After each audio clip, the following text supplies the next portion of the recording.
12장 1절에서 9절까지.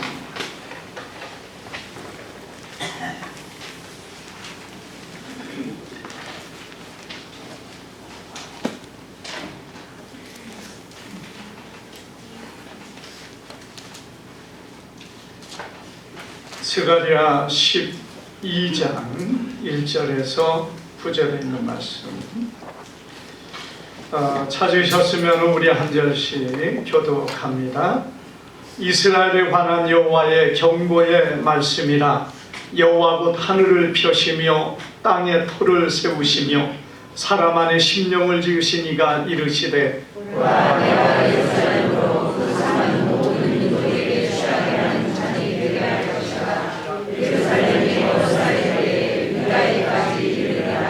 그날에는 내가 예루살렘에게 모든 민족에게 무거운 돌이 되게 하리니 그것을 드는 모든 자는 크게 상할 것이라. 천하 만국이 그것을 치려고 모이리라. 여호와가 그날에 내가 모든 말을 쳐서 올라가게 하며 그 한 자를 쳐서 미치게 하되 유다 족속은 내가 부르고 모든 민족의 말을 쳐서 들리게 하리니 유다의 우두머리들이 마음속에 이르기를 예루살렘 주민이 그들의 하나님 만군의 여호와로 말미암아 힘을 얻었다 할지라. 그날에 내가 유다 지도자들을 하나님 가운데 화합하게 하며 곡식사단 사이에 들어가게 하니 그들이 그 좌우에 들어간 모든 민족들을 불살할 것이고 예루살렘 사람들은 다시 그 몸으로 예루살렘에 살게 되리라. 여호와가 먼저 유다 장막을 구원하리니 이는 다윗의 집의 영광과 예루살렘 주민의 영광이 유다보다 더하지 못하게 하려 함이니라. 그날에 여호와가 예루살렘 주민을 구하리니 그 중에 한 자가 하나님을 나가게 다윗의 소속을 나가고 우리 앞에 있는 여호와의 사랑을 것이라. 예루살렘을 치러 오는 이방 나라들을 그날에 내가 멸하기 이래 힘쓰리라. 아멘. 오늘 우리 귀한 말씀을 통해서 이스라엘의 회복과 구원이라는 제목으로 우리 말씀을 상고할 때에 주님의 그 은혜가 오늘 우리 가운데 함께하기를 주님의 이름으로 축복합니다. 이스라엘의 구원이 또 이스라엘의 회복이 우리에게 무슨 의미가 있는가? 여러분이 마지막 종말의 때에 이스라엘의 회복은 굉장히 중요한 의미를 주고 있습니다. 왜냐? 이스라엘이라는 나라가 바벨론에 포로된 이후 BC 536년에 유다가 멸망을 당하고 그리고 그때부터 한 번도 나라를 이룬 적이 없습니다. 비록 바벨론의 포로가 되어서 회복되어 이 가나안 땅에 들어와 살았지만은 이스라엘이라는 나라 이름으로서 혹은 이스라엘이라는 주권을 갖고 나라가 세워지지 못했기 때문에 하나님께서 선지자를 통하여 이스라엘이 회복되리라 하는 그것은 첫째는 예수님을 통하여 영적인 완전한 이스라엘이 회복이 되는 거고, 또 하나 두 번째는 이스라엘이라는 나라도 회복을 이룰 것이라는 사실을 보여주고 있습니다. 그런데 여러분이 이스라엘이라는 나라가 회복이 되는 것은 우리가 이 종말의 때에 정말 중요한 의미를 우리에게 주고 있는데요, 이스라엘이 회복이 되고 그리고 그들이 회개하고 돌아선 다음에 여러분 그때가 성경에서는 뭐라고 했습니까? 예수님께서 이방인의 때가 차기까지 예루살렘이 짓밟히리라 이렇게 말했고, 이방인의 충만한 수가 들어오고 나면은 이방인들이 이스라엘이 회복이 되고 이스라엘이 하나님 앞에 돌아온다는 것을 말씀하고 있기 때문에 그렇습니다. 그렇기 때문에 여러분 우리가 이스라엘이 회복이 되고 예루살렘이 회복이 된다는 것은 무엇을 보여주고 있습니까? 이방인의 때가 끝나가는 것이고 주님이 오실 때가 점점 가까워 오고 있다는 것을 보여주고 있다는 것입니다. 그렇기 때문에 여러분, 이방인의 때가 차기 전에 주님 앞에 돌아온 여러분들은 정말 복 있는 사람인 줄 믿습니다.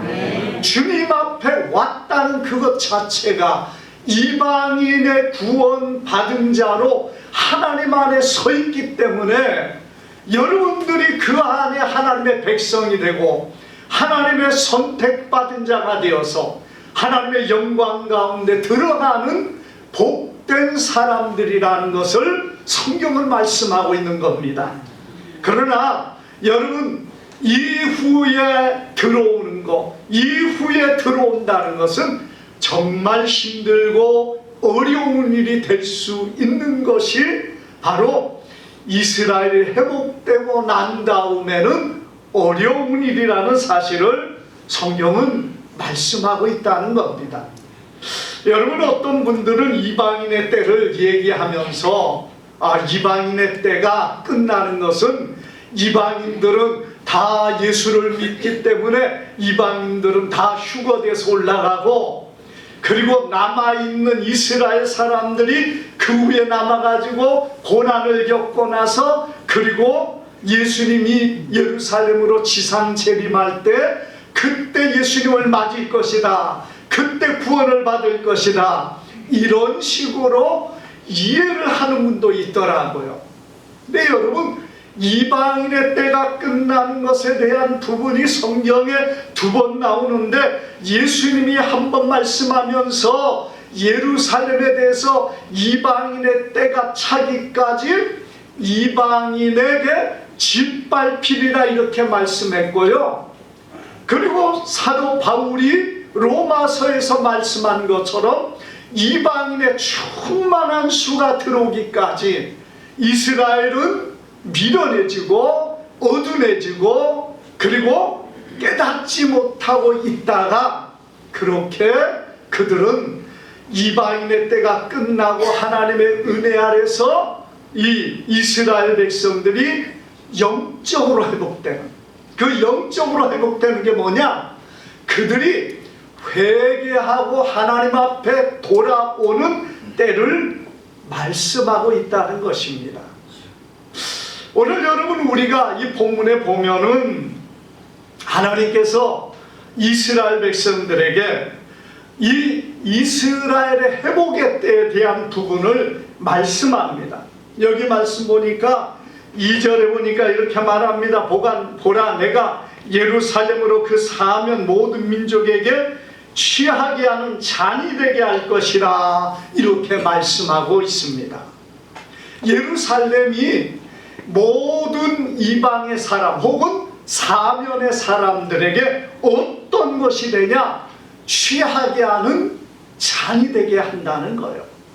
그러니까 이방의 많은 사람들이 예루살렘으로 인하여 어떤 정신적인 자신의 어떤 본질을 잃어버리고 그것에 끌려가는 사람들이 된다는 것입니다. 마치 여러분, 술에 취하여서 살아가는 사람처럼 이성을 잃어버리고 자기의 생각을 잃어버리고 사는 것처럼, 여러분, 이방인들이 예루살렘으로 인하여 그들의 관심과 그들의 마음이 이렇게 많아짐으로 인하여서 이 이스라엘 예루살렘으로 인하여 분쟁의 다툼의 문제가 되어진다는 것입니다. 우리가 역사 안에서 여러분, 예루살렘은 사실 이런 많은 나라들의 관심의 중심이 되어 있었습니다. 우리가 이 중세에 십자군 전쟁이 있죠. 이 십자군 전쟁은 8차에 걸쳐서 예루살렘을 회복하기 위한 천주교인들의 싸움이었습니다. 그래서 거기에 수많은 사람들이 피를 흘리고 예루살렘을 정복하려고 애를 썼지만은 예루살렘은 정복되지 않았습니다. 자, 예루살렘을 일시적으로는 빼앗았는지는 몰라도 예루살렘을 완전하게 회복하고 이스라엘을 회복하지 못했다는 겁니다. 근데 여러분, 분명한 것은 만약에 그때 예루살렘을 회복하고 그 땅에 이스라엘이 세워졌다면 문제가 될 수 있는 거예요. 왜? 그것은 마지막 때에 일어날 일이기 때문이라는 얘기입니다. 그렇기 때문에 이스라엘과 예루살렘 회복이라는 것은 하나님께서 허락지 아니하시고, 여러분 1900년까지 그 땅은 이 이방인들의 땅, 팔레스타인, 여러분 팔레스타인이라는 나라는 사실은 이 팔레스타인이라는 이름의 명칭은 블레셋이라는 이름에서 나온 거예요. 그렇기 때문에 어떤 면에 아직까지 그 팔레스타인이라는 그 민족으로 남아있는 사람들이 사실 엄밀하게 말하면은 그들은 블레셋 족속은 아닙니다. 그냥 그 땅에 살던 남은 잔존 세력들이 되어 있습니다만은 그 사람들이 지금까지 그 땅을 차지하고 있다는 거예요. 그래서 하나님께서 십자군 전쟁을 통해서도 예루살렘을 완전하게 회복하거나 세우지 않았고, 그리고 이스라엘이라는 나라가 세워지는 것은 정말 이루어지지 않았는데, 하나님의 놀라운 기적과 능력이 여러분 이스라엘 백성들에게 나라를 세워줬다는 것은 정말 기적이고 하나님의 놀라운 역사라는 사실을 여러분 믿으시기를 바랍니다. 1948년 5월 14일에 여러분 이스라엘이 나라를 세웠습니다. 그날 정식적으로 나라의 독립을, 건국을 선포하게 되는 거예요. 여러분 이스라엘 사람들이 그때 그 나라를 건국을 선포하면서 놀라운 일들이 일어납니다. 이 나라가 세워지니까요, 주변의 사람들이 그냥 난리가 난 거예요. 이집트나 혹은 요르단이나 혹은 주변의 레바논이나 이런 시리아 이런 나라에서, 아니 이스라엘이 있지도 않았던 나라가 이 땅을 차지하고 나라라고 세웠다는 겁니다. 그러니까 그들이 그 다음날 5월 14일에 나라가 세워졌다면 5월 15일에 1차 이스라엘 전쟁이 일어나게 됩니다. 그래서 1차 전쟁이 일어나서요, 여러분 이 나라 주변의 나라들이 다 이스라엘을 공격하는, 처음에 이스라엘이 세워질 때는 여러분 이스라엘이 유대인이죠. 이 유대인들이 600만 명의 사람들이 어디에서 학살을 당했습니까? 독일의 나치 아래서 학살을 당했습니다. 그렇게 되니까 독일이 패전을 하고 나니까 유엔이 들어서 이 이스라엘이라는 나라를 세워주겠다고 그들에게 선언하게 되고, 이스라엘 사람들은 당시 이 팔레스타인 땅에 한 사람 두 사람 땅을 사가지고 이사를 왔어요. 그리고 그 땅은 영국이 지배하고 있었습니다. 그러니까 사실 팔레스타인 사람들 자기 땅도 아니었어요. 영국이 지배하고 있는데 이스라엘 사람들이 그 땅에 한 사람 두 사람 땅을 사가지고 들어왔는데, 사람들이 많아지니까 이 사람들이 이제 우리 여기 나라를 세우자 해가지고 이스라엘이라는 나라를 건국을 선포하게 된 거예요. 그러니까 주변에 많은 나라들이 그 있지도 않던 나라가 세워져가 그 땅을 차지하니까 어떻게 되겠습니까? 그 많은 나라들이 그냥 일어나서 이스라엘을 공격하게 됩니다. 그것이 제1차 이스라엘 전쟁이었는데, 여러분 1차 이스라엘 전쟁에서 물론 유엔의 중재를 통해 가지고 이스라엘이 이제 전쟁에서 중단이 되었습니다만은 그때 많은 땅을 차지해 버리게 됩니다. 전쟁을 통해서 이 땅들을 차지함으로 인해서 여러분 이스라엘이라는 나라의 영토가 확장이 됩니다. 그리고 그때로부터 해서요 계속 제2차 세계대전, 제2차 이스라엘 전쟁이 일어났고 제3차가 1973년도에 일어나게 되고 그 다음에 또 제4차 이스라엘 전쟁이 일어났습니다. 이렇게 제4차에 이르기까지 이스라엘이 전쟁을 통하여서 주변은 이스라엘을 죽이려고 없애려고 전쟁을 일으켰지만 도리어 이스라엘은 어떻게 되냐? 땅을 차지하고 확장하게 됩니다. 그래서 지금 여러분 그 팔레스타인 사람들이 사는 가자 지구하고 서한 지구가 있는데 이 가자 지구나 서한 지구가 사실 이스라엘이 다 차지했어요. 그런데 이 사람들을 다 몰아내지를 못하니까 그냥 그 지역에 살도록 허락을 해가지고 그 땅들을 그들에게 살도록 만들어준 것 뿐입니다. 그 전쟁을 통하여 이스라엘은요 끊임없이 영토를 확장을 했는데 지금 이스라엘과 하마스의 전쟁이 제5차 이스라엘의 전쟁입니다. 그래서 이 제5차 전쟁을 통해서 이스라엘은 이 가자 지구를 80% 이상의 이 건물들을 이제 막 무너지게 만들어 황폐화를 만들고 그 땅을 이제 차지하려고 합니다. 아마 여러분 그 팔레스타인 사람들 그 땅에 조금은 땅을 거기 차지하고 살지는 몰라도요 이제 이스라엘 사람들이 그 땅을 점령하고 그 땅을 차지하려고 할 거라는 거죠. 그래서 제5차는 이 가자 지역까지 자기들이 그 지역을 확대를 하는 계기가 될 겁니다. 특별히 가자 지역 앞쪽에는 굉장한 석유가 그 매장된 것이 발견이 돼가지고 이스라엘이 그 땅을 포기하지 않는다는 거예요. 가자지구 앞에 바닷가에 그 어마어마한 양의 석유가 매장이 되어 있는데 이것을 차지하기 위해서라도 이스라엘은 결코 그 땅을 더 이상 포기하지 않을 거라는 것입니다.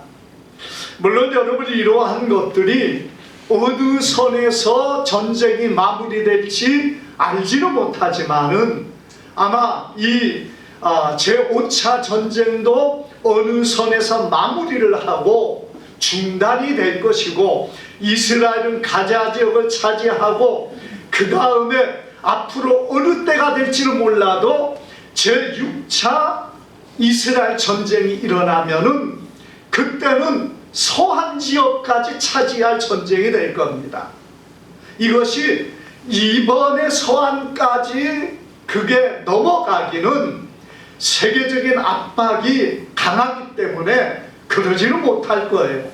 그러나 가자 지역이 점령하고 나면은 이 다음에는 서한 지구에 대한 전쟁이 언제 일어날지 한 번 또 일어날 것이고 그리고 나서 이스라엘이 통일이 되고 나면은 전체를 이스라엘이 통치하고 다스리게 되면은 여러분 그때 예루살렘을 그들이 하나님의 성전을 건축하고 그리고 나서 마지막 때에 이스라엘의 전쟁 제7차가 될지 8차가 될지는 모릅니다.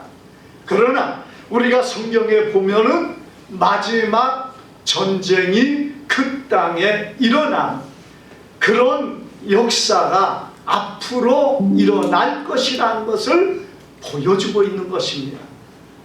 사랑하는 여러분, 이스라엘이 회복이 되었다는 것은 무엇을 말하고 있습니까? 우리 하나님께서 마지막 때 일어날 놀라운 그 마지막에 어떤 기적과 역사를 보여주고 표징으로 보여주고 있다는 것이에요.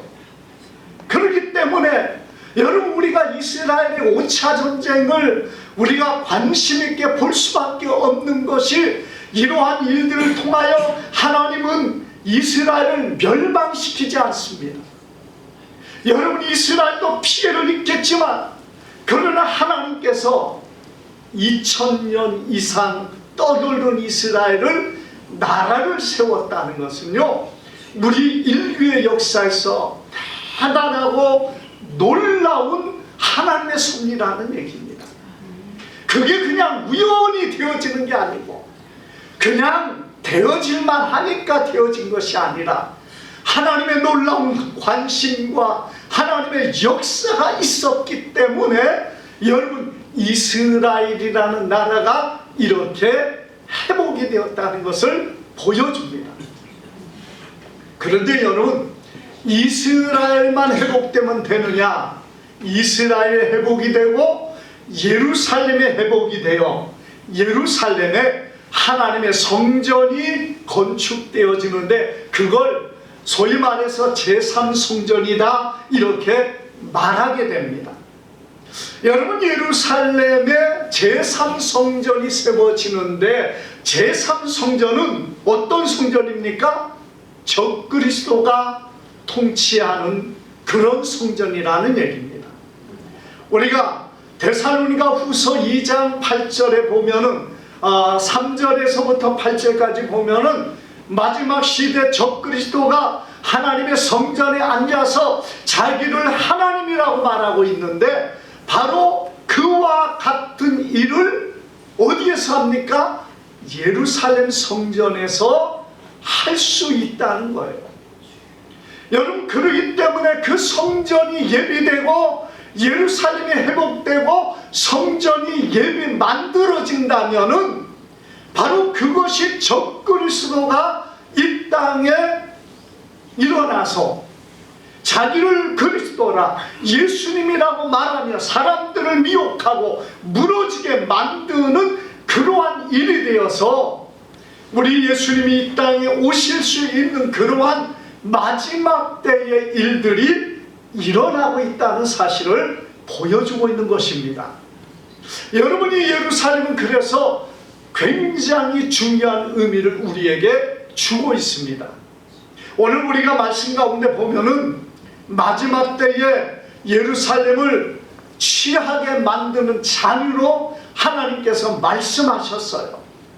이 말은 무엇을 말합니까? 마지막 때 예루살렘이 주변의 많은 사람들 뿐만 아니라 모든 세계 사람들의 관심의 대상이 되는 그런 때가 되었다는 겁니다. 그런데 그것이 지금 우리 앞에 이루어져 가고 있다는 것이에요.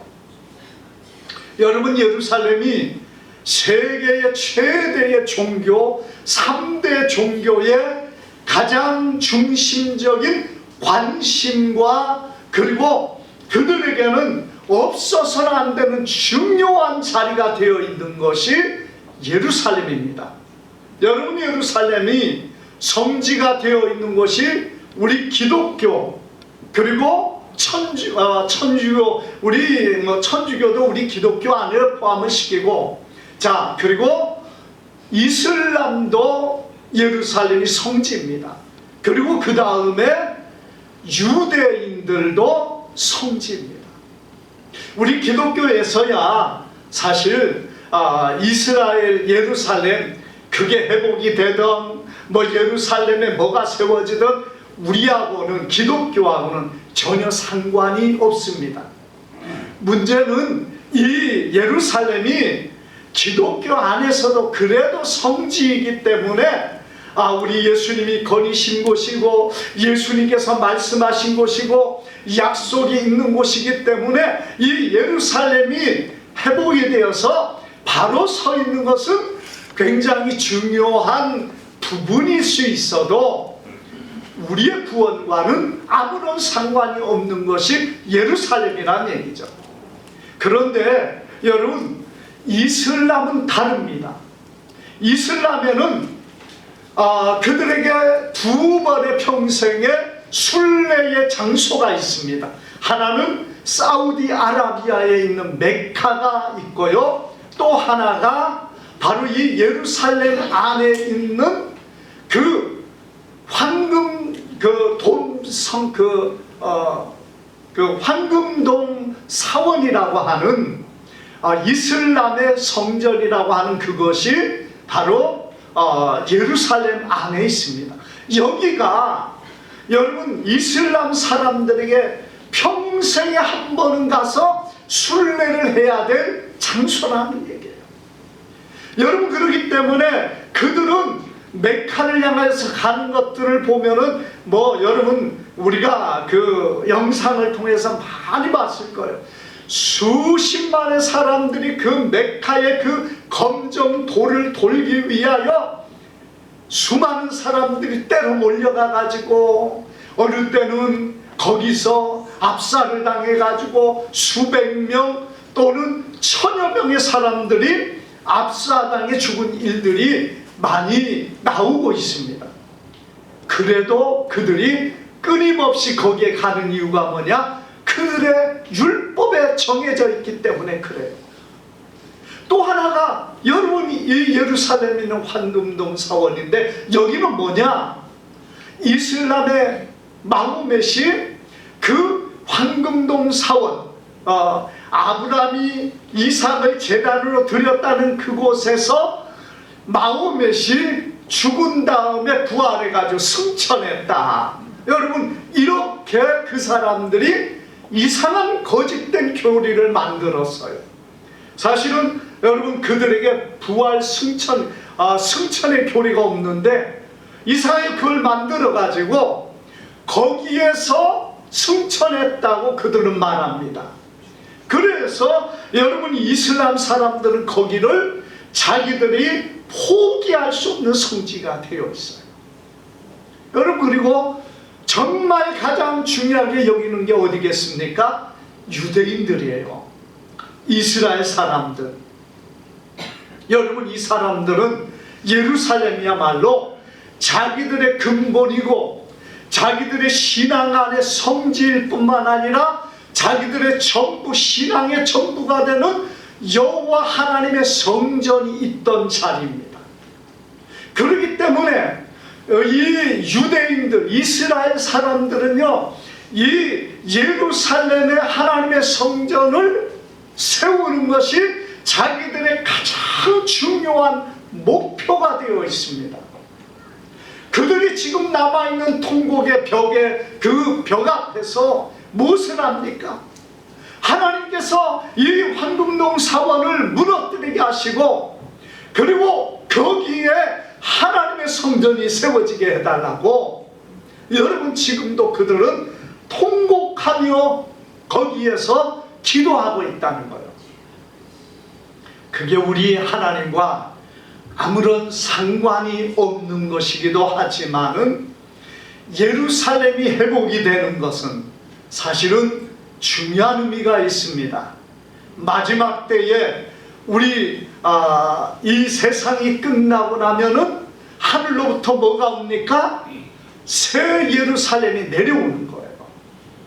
새 예루살렘이 지금 있는 예루살렘으로 오는 건지 그건 우리가 알 수 없지만은 우리가 하나님의 나라에 들어가서 새 예루살렘에 거하는 영원한 나라를 상징하고 있지만, 여러분, 그러나 이 땅에 있는 예루살렘이라는 그 땅이 그냥 이방인의 짓밟히고 아무런 회복도 되지 않는다면은 여러분, 하나님의 역사, 하나님의 섭리에서 그 이방인의 예루살렘이 지배를 당하고 있는데 하늘로부터 새 예루살렘이 내린다?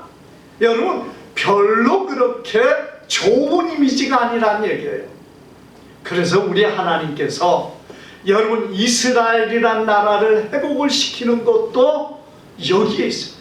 약속하셨기 때문에 그 자손을 다시 회복시키는 것이고, 예루살렘도 회복시키는 것은 무엇 때문이냐? 하나님이 새 예루살렘이 임하고 새로운 땅이 하나님의 나라가 전혀 다른 것이지만은 그래도 우리 하나님께서 이 땅에 세웠던 그 예루살렘인데 그걸 이방인의 지배를 당하면서 그것을 이겼다, 승리했다 말하기는 어려울 수 있다는 것입니다.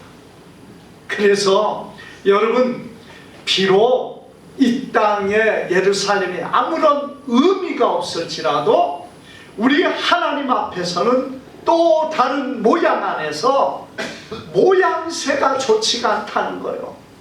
하나님의 약속 안에 볼 때 이 땅에 있는 예루살렘도 회복하고 그리고 새 예루살렘이 임하여서 그 땅이 어떤 땅일지는 우리가 이제 가봐야 알겠지만은 아무튼 하나님의 새 예루살렘 안에 우리가 거해야 될 그 삶을 산다면은 이 땅의 예루살렘도 일시적으로 회복이 되어 마칠 때 여러분 그 의미가 정말 중요하게 연결이 되어진다는 사실을 볼 때 예루살렘이라는 것이 회복이 되는 것이 정말 중요하다는 것입니다. 사랑하는 여러분, 우리가 이 예루살렘의 회복이 되고 이스라엘의 회복이 되는 게 나와 무슨 상관인가? 여러분, 지금 역사가 그렇게 흘러가고 있습니다. 이스라엘이 지금 전쟁 가운데 그 일을 위하여 이스라엘이 회복하고 그리고 예루살렘이 회복되는 것을 위하여 이런 전쟁이 일어나고 또 그들이 하나님 앞에서 정말 새로워지는 때가 준비되고 있다는 것이에요. 우리가 9절까지 보았습니다만은 우리가 여기 9절 이후에 보면은 이렇게 말합니다. 내가 다윗의 집과 예루살렘 주민에게 은총과 간구하는 심령을 부어주리니 그들이 그 찌른 바 그를 바라보고 그를 위하여 애통하기를 독자를 위하여 애통하듯 하며 그를 위하여 통곡하기를 장자를 위하여 통곡하듯 하리로다. 아멘. 여러분, 그 찌른 바라고 그랬어요. 그러면은 이 예언이 어느 때 이루어진다는 얘기입니까? 예수님을 찔러서 십자가에 못 박아 죽였거든요. 그러고 나서 이스라엘이 한 번도 그것 때문에 이런 회개가 이루어진 적이 없다는 얘기입니다. 그러니까 여러분, 이 스가랴 12장의 이 말씀이 예수님이 오기 전에 이스라엘이는 나라가 어떤 회복되는 그런 거, 예루살렘이 회복되는 그런 걸 말하는 게 아니라 이 찌른바라는 표현을 볼 때 예수님 이후에 이 땅에 이루어질 그때를 말하고 있다는 거예요. 그래서 여러분, 그 찌른바, 찔림을 당하고 죽으신 예수님, 그 예수님이 부활하고 승천하셨는데 그분에 대한 애통과 통곡과 이스라엘이 회개가 일어난다는 것, 이건 여러분 어느 때도 이제까지 일어난 적이 없다는 거예요. 그렇다면 이 회복의 때가 온다면 그들이 정말 예수님을 알고 예수님을 영접함으로 하나님 앞에 회개하는 자의 모습으로 서게 될 것인데, 우리가 10절에서부터 13장까지 보면은요, 그들이 어떻게 회개할 것인가, 각각의 지파들이 따로따로 회개할 거라는 얘기입니다. 이 따로라는 얘기는 뭐냐? 지역이 다르기 때문에, 교회가 다르기 때문에 어느 곳에서든지 그들이 회개한다는 얘기예요. 전에는요, 온 예루살렘에 모여서 회개를 했어요. 이스라엘이 회개를 하면은 온 이스라엘이 다 모여서 예루살렘에서 회개를 하고 하나님의 도우심을 구했습니다. 그런데 따로따로 모여서 회개한다는 얘기는 그들의 처소에서, 그들의 교회에서 이제는 회개한다는 얘기입니다. 그건 여러분 중요한 의미를 주고 있어요. 주님 앞에서 그들이 회개할 때 그들이 돌아오는 그것은 이방인의 때가 끝나고 돌아온다는 것이에요. 그러니까 여러분, 이방인의 때가 끝나는 것이 가까이 오고 있다는 것은 이스라엘이 회복이 되고 예루살렘이 회복이 된 다음 하나님께서 그들에게 회개의 심령을 부어주시고 여러분, 여기 말 은총과 간구의 심령을 부어주셔서 그들로 회개하게 만든 때가 가까워 오고 있다는 얘기입니다. 우리가 여러분, 이스라엘 알면 뭐하고 모르면 뭐하겠습니까만 그렇게 끝날 문제가 아니라 정말 이 시대 속에서 정말 주님이 오실 날이 가까움으로 일어나는 이러한 많은 일들, 그 중에 한 면이 이스라엘이라는 나라에 나타나고 있는 부분들이고, 또 우리는 수많은 재난들이 올 한 해 동안 얼마나 많이 일어났고 앞으로도 끊임없이 일어나는데 2024년도는 더 많은 일들이 일어날 거라고 사람들은 예측을 하고 있습니다. 우리는 알지 못합니다. 그러나 여러분, 때가 가까워진 이때 우리가 깨어있지 아니하고 내가 정말 믿음 안에 예수 그리스도 안에 있지 아니하면은, 이방인의 충만한 수 안에 들지 못한다면은 이 다음에 내가 믿고 싶다고 해서 믿어지는 게 아니라 혼칙해한 잔과 같이 거짓된 것에 끌려가면은요, 더 이상 사람들이 주님 앞에 돌아올 수 있는 기회를 잃어버릴 수 있다는 사실을 오늘 우리는 기억하기를 바랍니다. 내게 주어진 시간, 내게 주어진 이때에 우리가 하나님 앞에 믿음으로 정말 구원받은 백성 안에 거하는 자가 돼야지. 이 다음에 믿으면 되겠지, 이 다음에 교회 가면 되겠지, 이 다음에 예수 믿으면 되겠지, 그때를 놓친다면 우리는 구원의 길을 상실하고 주님을 만날 수 있는 기회를 잃어버리고 영원한 저주와 멸망의 자리에 들어가는 사람이 될 수 있다는 사실 앞에 두렵고 떨림으로 하나님 앞에 서가는 우리 모두가 되기를 주님의 이름으로 축복합니다. 기도하겠습니다. 거룩하신 아버지,